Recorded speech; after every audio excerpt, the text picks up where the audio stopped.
Nah, kita rekomendasi ini hotel untuk liburan Natal dan Tahun Baru. Iki nagun hotel Laksana Solo Managed by Dava. Nah, iki penampakan kamare. Penampakan kamare iki kamar bagian deluxe. Nah, iki kamar deluxe.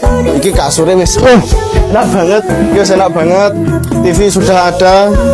Jadi sing nagun kene meh nyantai-nyantai nagun kene bisa terus sambil menikmati kopi atau teh. Nagun wis disediane tinggal awakmu selerane kopi atau apa teh iso milih dhewe.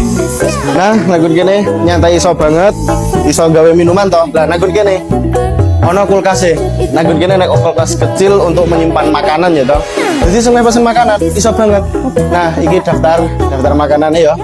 Jadi langsung misalnya keluwen ketika nginep nagun kene ya, iki aman banget bergawamu iso langsung pesen. Ayo kita review kamar mandinya.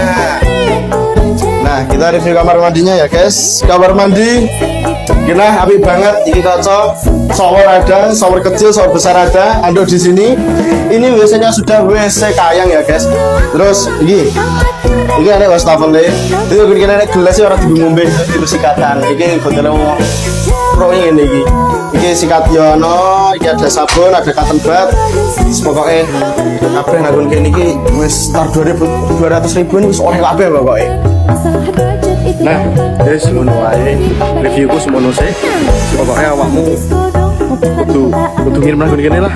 Ning ndi? Ning hotel Laksana Managed by Dava.